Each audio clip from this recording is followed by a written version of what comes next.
Hello, Namaste. Welcome to Dave's Hammer Show. This is the weekly flagship English talk show of Indigenous television and ITV Nepal.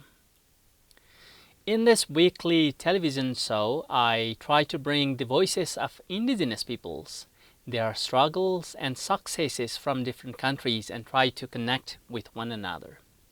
I sometimes conduct face-to-face interview, sometimes I conduct online video conferences and on various indigenous issues. Today I have invited very prominent guest. He is hip-hop musician. His name is Andrew Ambrose, aka Atama Katama. Atama is one of the prominent Orang Asal activist and musician, and he's hip-hop musician, rapper, and he is a DJ. And Atama has been using hip-hop music or rap music in order to raise awareness about the rights of indigenous peoples, especially from Malaysia and around the world. And currently he's residing in Indonesia. And I have invited him to talk about how effective the music in order to raise the awareness about the indigenous people's right. First of all, welcome to the show. And to start with, could you briefly introduce yourself and about your family and about your indigenous community of Malaysia, please?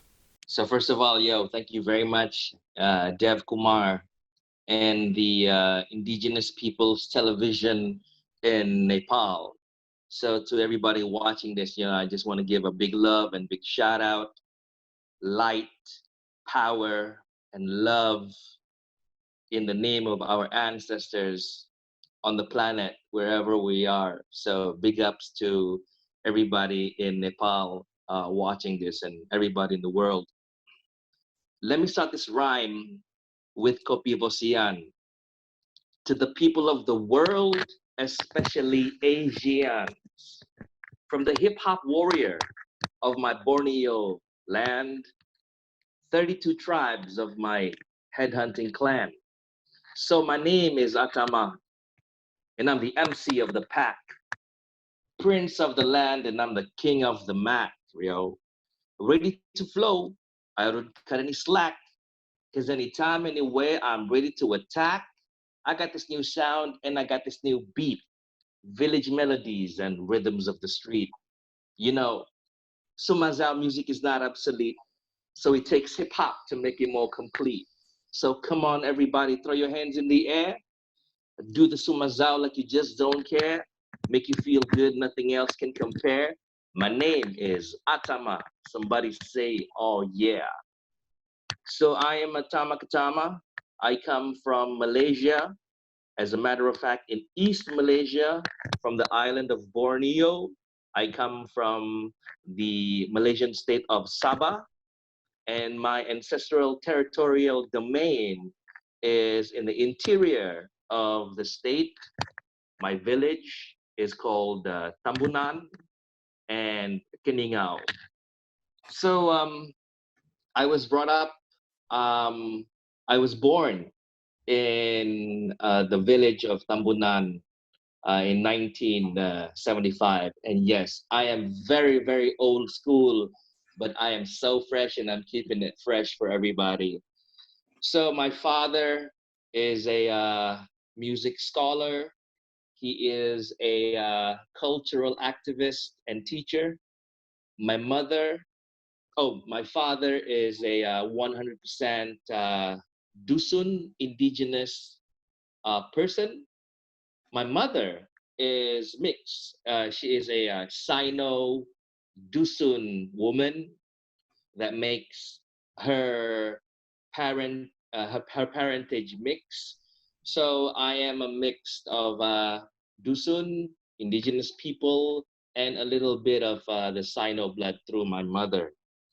So Tambunan, my hometown, is known to the world, especially here in Malaysia, as the Nashville of Malaysia, because the indigenous musicians, singers, songwriters revolution came from my village in Tambunan.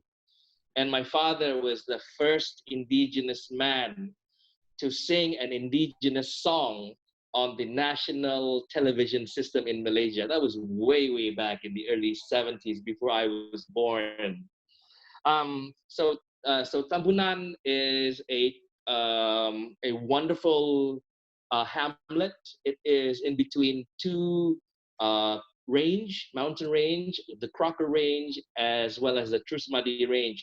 So a lot of people say that the Tambunan Valley is the Switzerland of the East because the Alps surround Switzerland, and so does the two mountain ranges that I mentioned to you just now. My hometown, Tambunan, is also historically known as peoples who have resisted foreign occupation and colonization from either the sultanates of the early archipelago of Southeast Asia to the British, to the Japanese, and even till today, my peoples of Tambunan are still resisting new colonialization and new liberal imperialism from the Federation of Malaysia as well as the state of Sabah.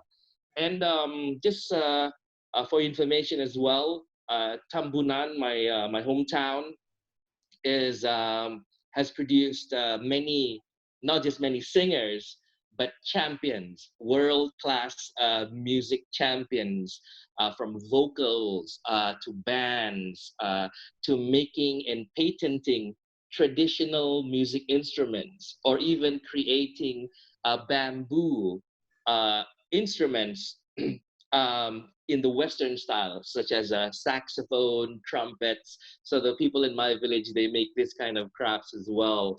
Not just that, but there is a very strong heritage of the music culture coming from Tambunan. So when we say I'm from Tambunan, so everybody in Malaysia says, "Wow, you guys can sing very well," and it's a matter of fact that it's a very very talented land, and as I said just now, like Nashville.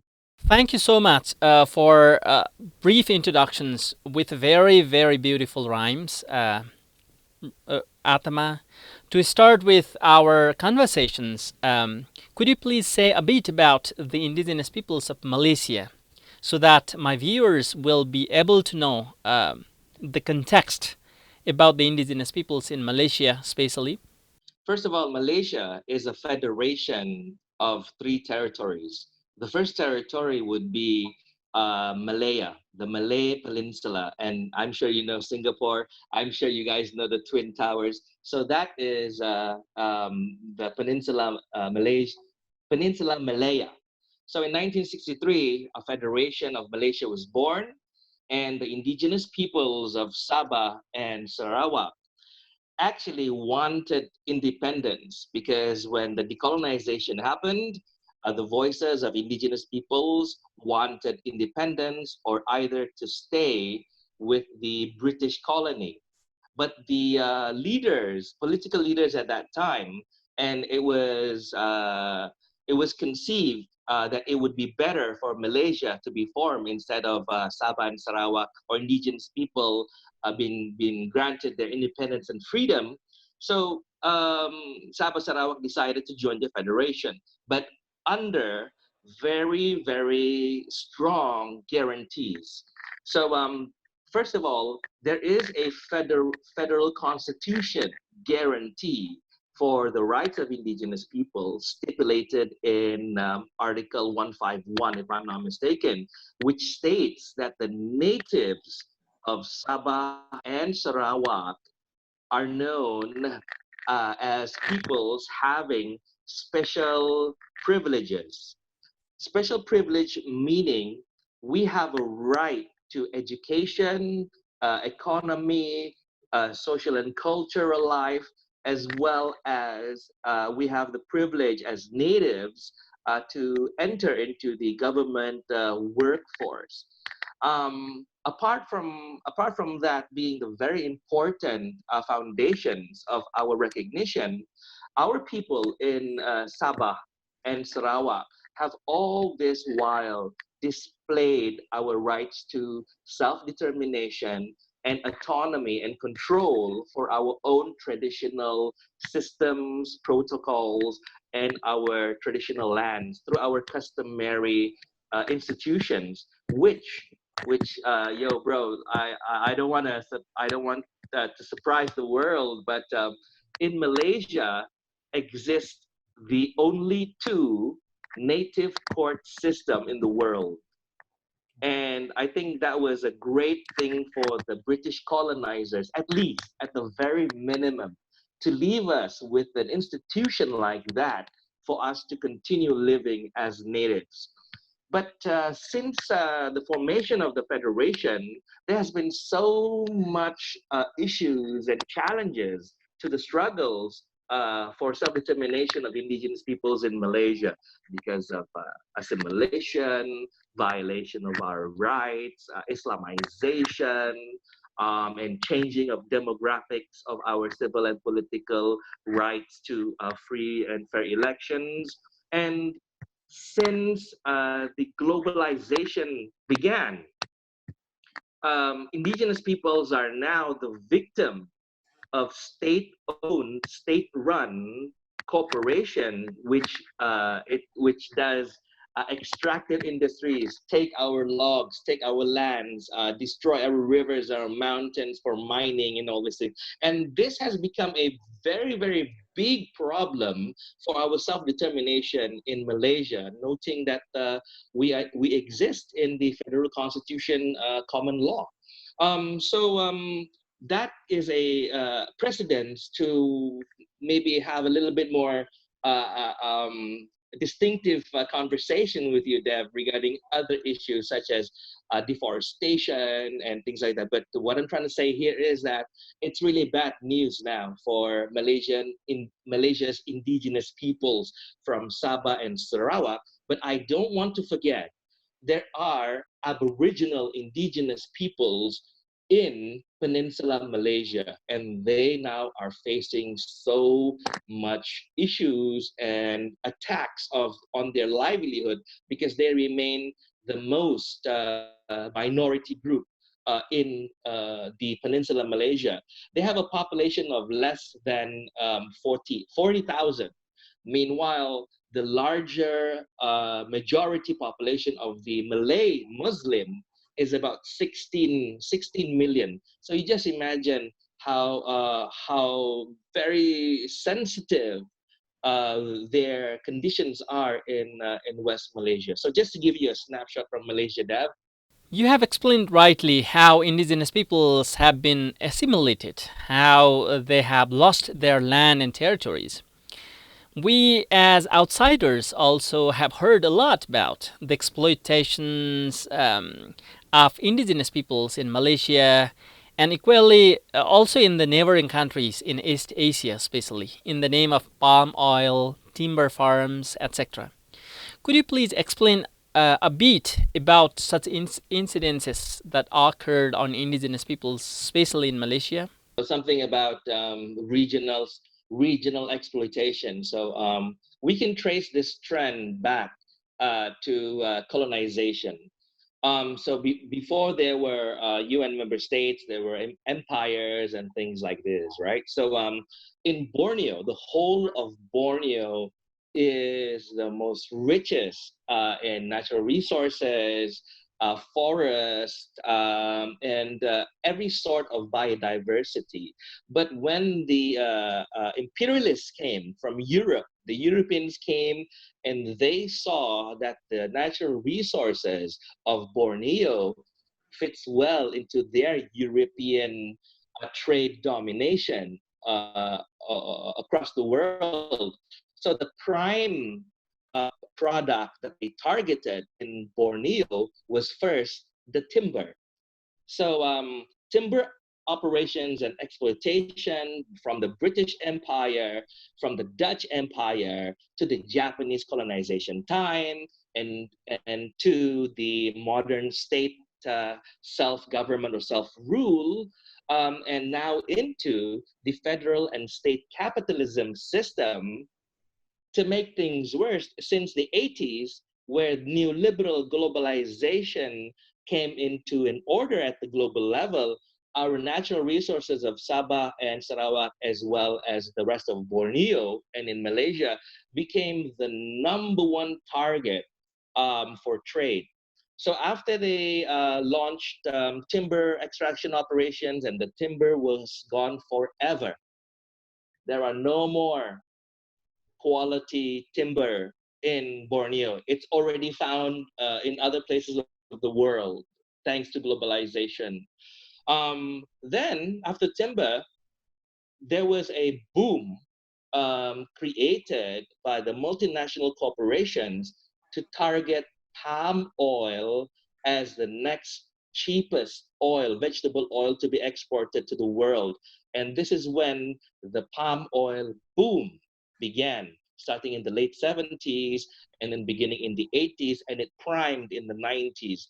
So, out of the landmass in Borneo, almost 35 to 40% of the land mass in Borneo is cultivated by palm oil after the timber boom extraction. So we're really looking at destruction of our island Borneo because of this style of capitalism, capture of our natural resources.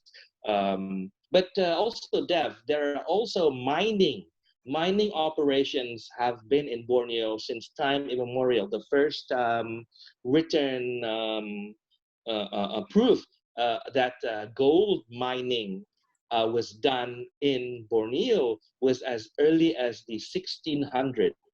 So just imagine how important Sabah was to colonization, and even until today continues this kind of economic model against the wishes of the indigenous peoples and the wishes of the global community who want climate justice, who want justice for land rights, justice for indigenous peoples, So I have to say here that Borneo has been destroyed, okay, because of the pursuit and the robbing of our natural wealth, including our ancestral lands. Here in Malaysia, it's known as the native customary rights. Thank you so much, Atama, for bringing such gross human right violations and making us understand about the Malaysian indigenous people's struggles. Now, I want to talk about your musical career, especially how have you been involved in the indigenous people's movement? I want to know your experience, how effective the music is, especially in raising awareness or taking campaigns to spread the rights of indigenous peoples. So let me bring us back to the story of my father. So I was born into a music family already. My dad was a music teacher. He was a cultural activist, and he was a founder of a indigenous NGO called a cultural association. So he had in the 70s had developed some programs for music education and the revitalization of traditional music, and he was quoted as being the first indigenous Malaysian to transcribe the traditional gong music and all the other music instrument into Western scale. So that was an amazing thing for him to do. And I remember growing up following him around in all his tours, his campaigns, his workshops from town to town, across the river, up on the mountain, to remote places to meet all his music colleagues. Because during that time, indigenous people of Sabah or my tribe, the Dusun language presentation in their art form was so amazing. So my dad later organized cultural festivals and I used to come on the stage. I would also sing. He would play music instruments, and I would sing along.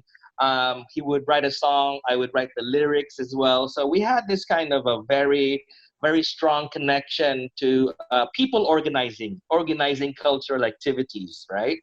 And so that shaped me into my music path. And of course, I guess my dad never thought that I would turn out to be a rapper. Maybe he thought that I'd be a music scholar playing jazz music. But later, I ended up in the clubs DJing in the biggest discotheque in Kuala Lumpur, Malaysia. Yeah. So so I had that as a background.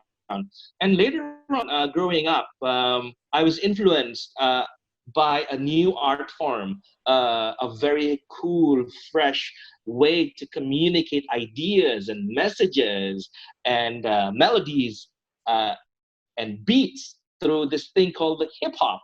So, so while still in school, me and my friends, we made a hip hop band, we made a hip hop dance crew, and we even made a DJ service company.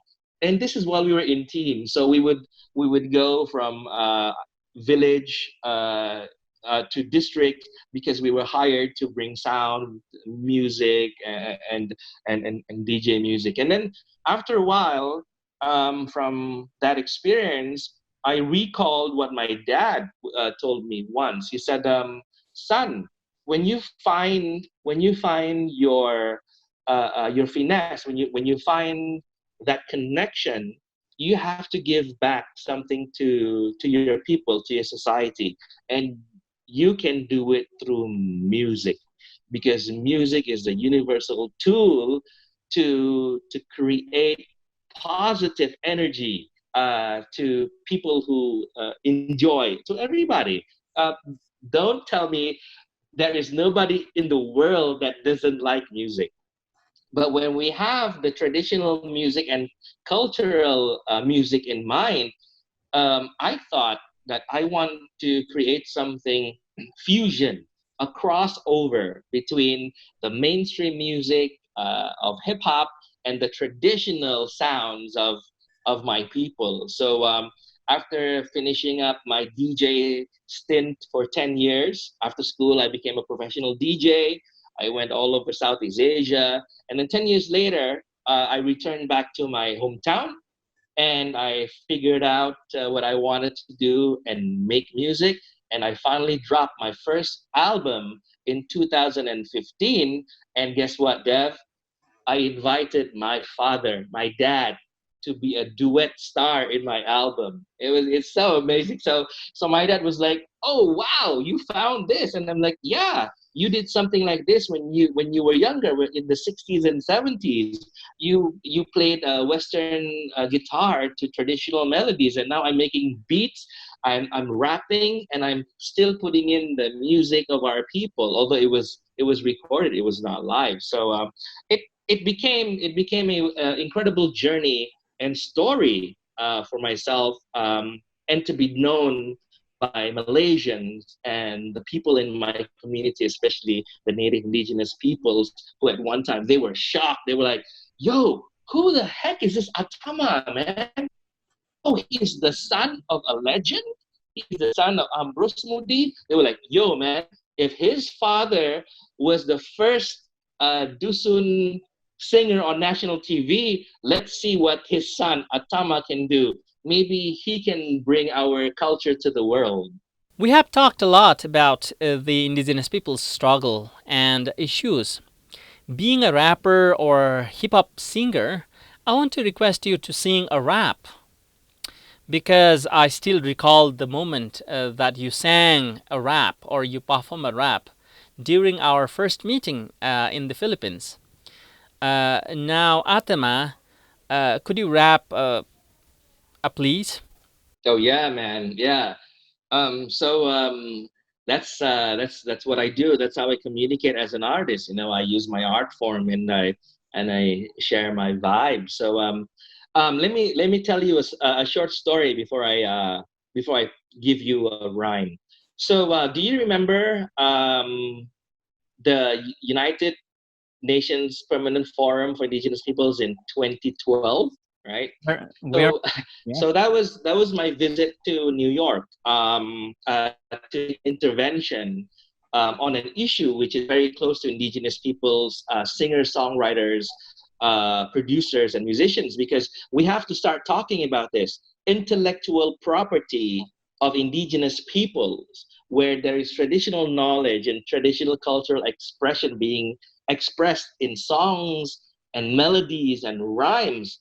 So I went to the UN and I asked World Indigenous Peoples Organization, no, World Intellectual People Organization, and I said, what are you guys gonna do in recognizing artists' rights? You know, if I write something in my native language, you know, how are you gonna protect it? And the expressions, the meanings, what are the protections? So I actually went there, but that was not it only, because I dropped by this place called the New Yorican Poets Cafe. So New Yorican Poets Cafe is like the world famous place in New York for all poets, artists to come and share some poetry. So check this out. While I was filming my documentary in New York in 2012, I popped by that cafe and I performed. No, I didn't perform. I was recruited. I was enlisted as a competitor. So a friend of mine, a jazz music producer from LA, he wrote my name on the contest sheet. And then later the MC called me. And now we want to call upon our seventh contestant. Atama Katama is from Borneo. Where are you? So I came up on stage and I said, yeah, let me drop you this. So this is what I did. I said, um, I gave a nice point from my second album. It went, my second verse is going to get tougher. The game plans change because times got rougher.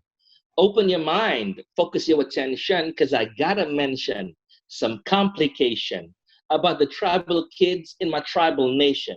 They walk 5 miles for their education. They go to school with blistered feet. Some got no birth certificates, no food to eat. The rainforest is dying, it's gone forever, because logging and corruption destroyed it together. Illegal logs stored in illegal shipyards just wait to be sold like illegal cards. But I flow with the rhythms of the tabasan, like the muruts, dusun dayak, and the kadazans. Atukoy, this beat so good. Do that sazo because you know you could.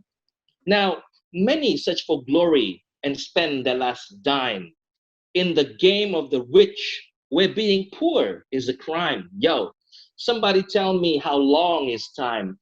I've waited 10 years just to bust this rhyme. This is something old, but just let me say, we got to get together without no delay. Your wish will come true if you kneel down and pray. Isampuruwan is here to stay.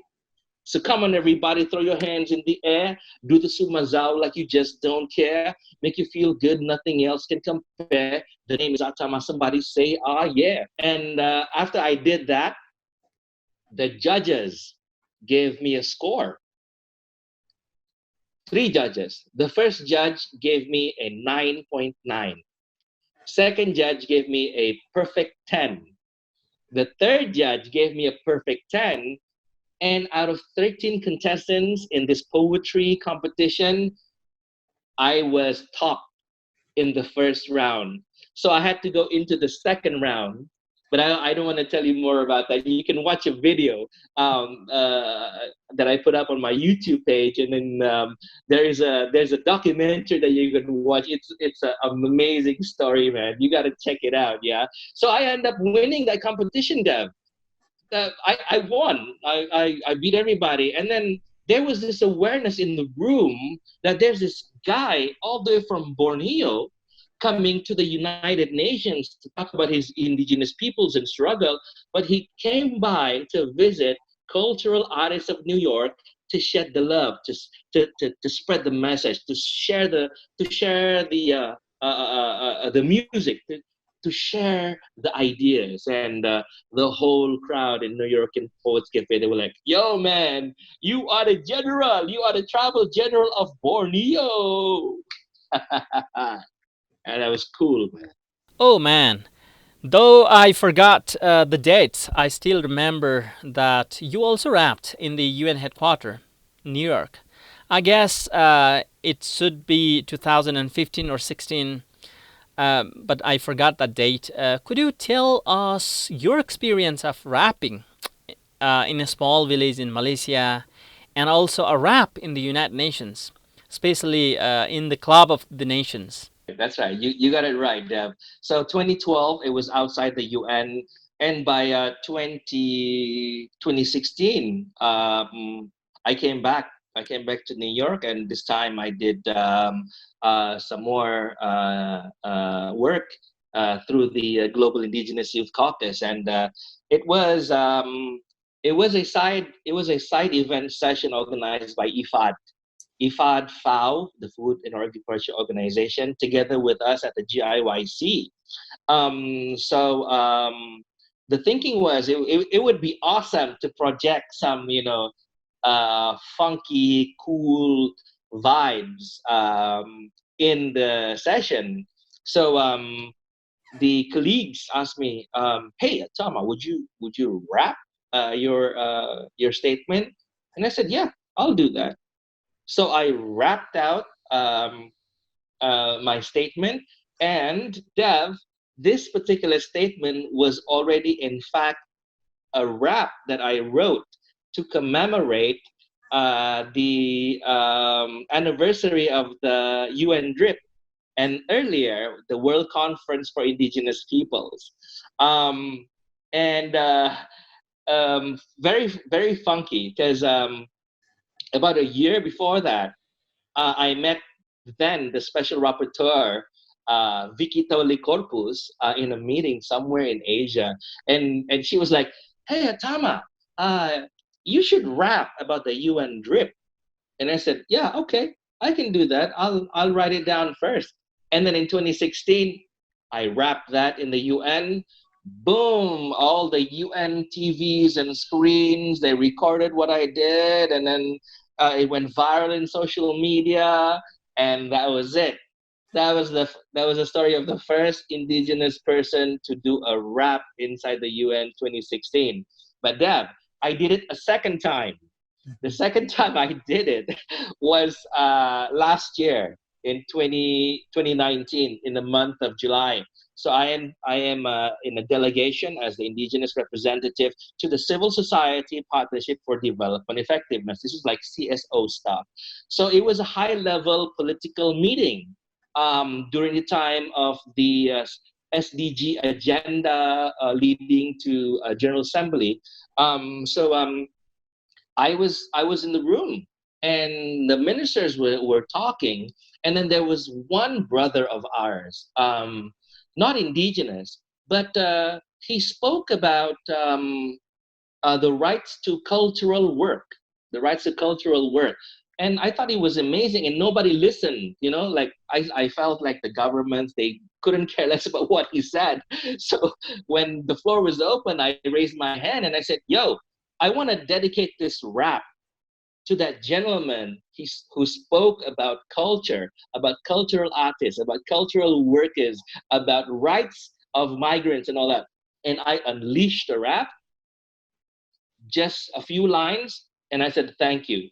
And the whole room erupted.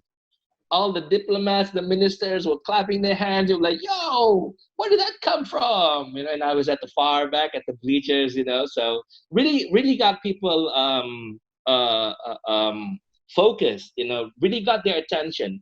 But more than that, it was to support the speaker who was talking about very important things.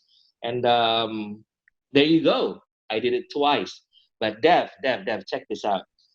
That's not all, because as early as 2013, I already started rapping in the solidarity nights for Indigenous Peoples meeting, and it was in Norway that time. And in the cultural evening, I went up on stage and I said, "Yo, can I give you guys a song?" And everybody was like, silent. Then I put on my phone and I let the beats go, and it went boom. Everybody, all the delegates of our Indigenous peoples, brothers and sisters from all over the world, they came on stage and they danced with me, and it was such a strong moment of solidarity. It was crazy. So solidarity, rap, presentation, doing it at the UN is now kind of my thing, but I don't want to take too much of it because I want to see other people do it. Other Indigenous people, maybe a rapper or a rocker from Nepal, from South India, from the Amazon, go to the UN and rap, man. Just let it flow, unleash the power that you have, and just go boom. You also said in background that you are planning to wrap the UN Declaration on the Rights of Indigenous Peoples, the international law that guarantees rights of Indigenous peoples, in order to raise the awareness about the rights of Indigenous peoples. How did this concept of wrapping of international law came in your mind? Is it possible to wrap? Yes, maybe not so much. Let me just give you the concept of it. So what I had to do, I sat down together with my brother because my brother is a singer songwriter as well back home in Tambunan. So we said, hey, let's do a rap about this UN rip, man. And he goes like, yeah, let's do it. So I took the first verse and I tested it out, or I unleashed it at the UN. But what I'm trying to say here is that I have yet to record this UN RIP song. I have yet to record it. And you know what?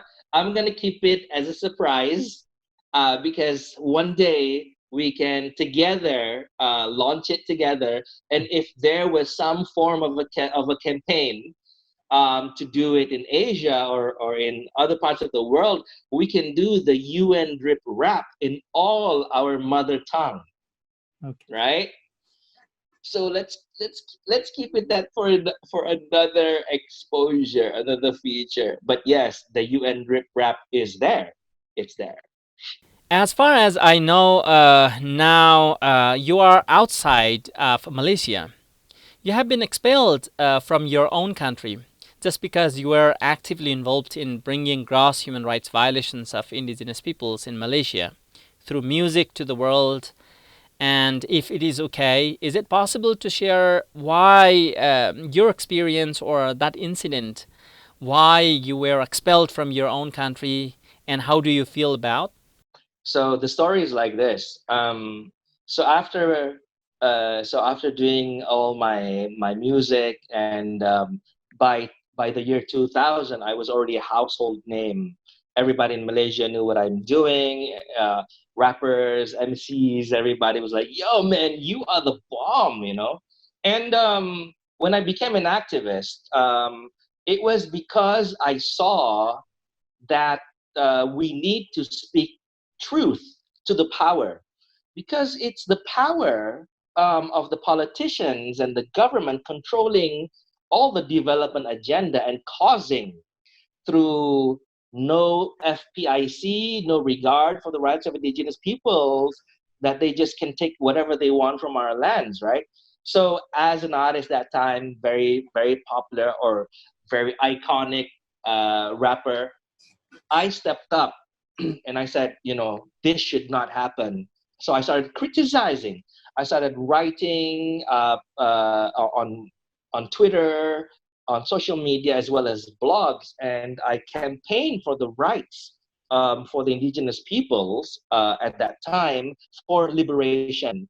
People really pay attention to your influence. So if you're an artist in Nepal, you are really influential.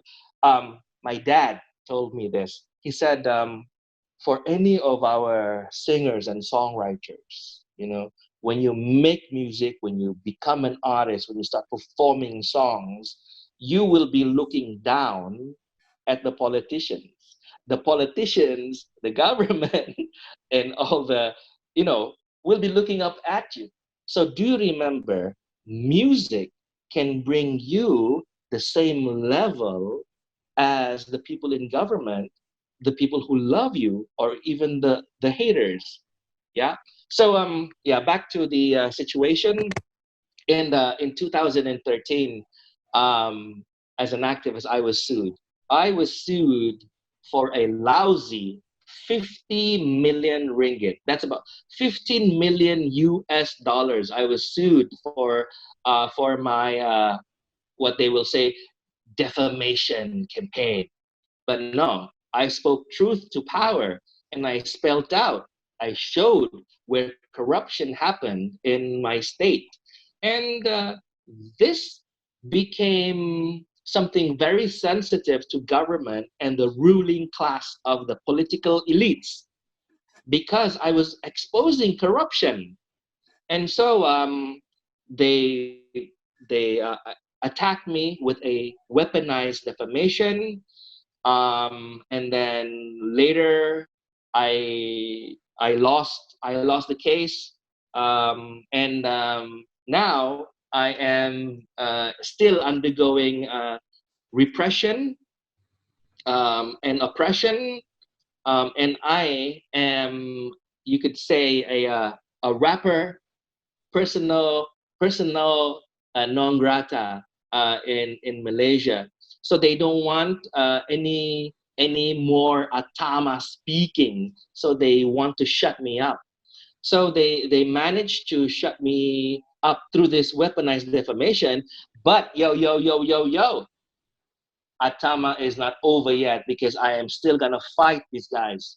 I'm gonna fight these guys. And last year in New York, I went to the Human Rights Council office, and I made a formal complaint to the Human Rights Commissioner.